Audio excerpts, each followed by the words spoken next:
How's it going? I'm Nico Matera. Unfortunately, I can't be in class. I'm back home with the flu, but this is gonna be my part of the presentation on how COVID affected the Premier League.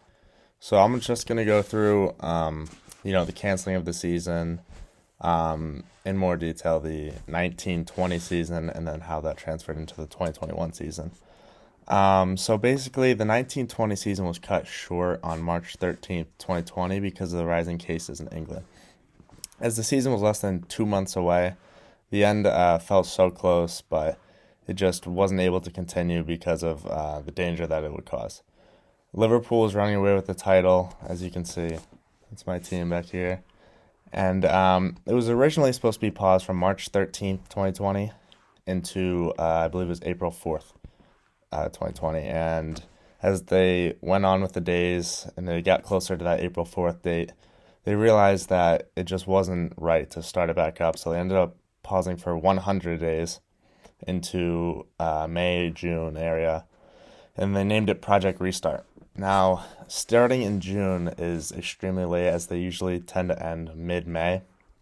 So that was just when they were restarting their league, and it ended up having them go through the summer. So lifting the title for Liverpool took a lot longer than was originally expected.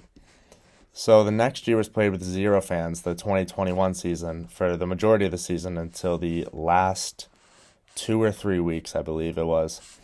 And this was just for a limited number of vaccinated or proof of negative test, and just home fans. So the home team would go and sell those tickets, or season ticket holders.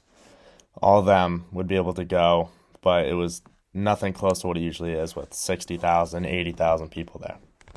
So some of the scheduling issues I had to address, which in the 1920 season, there wasn't too many scheduling issues, as everything was pretty much shut down, so they had free rule. But in the 2021 season, they had to try to not postpone the season for long, or if at all, because of the Euros. And the Euros are something that happens every 4 years.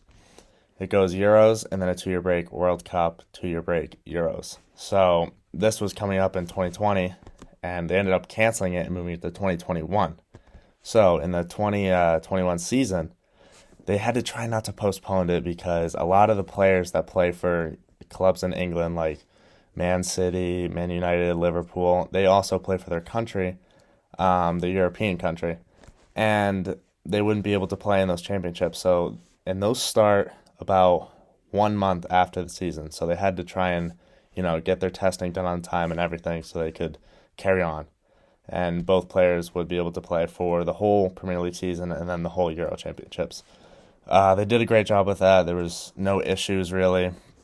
They just had to get tested, and then they could play. So it didn't end up, overlapping both those leagues, but that's always good. And some issues that they had to deal with was just making up the revenue that they're losing because of zero ticket sales.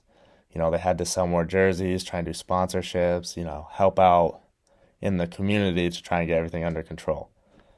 So once again, those fans are now in the 21-22 season. Are they able to go? Right now, actually, as we speak, games are being postponed because of COVID with the new Omicron variant, and it's just a whole mess over there. But in deals with COVID-19 testing, they were tested every day and up to 9 times a week, which is actually more than once a day sometimes.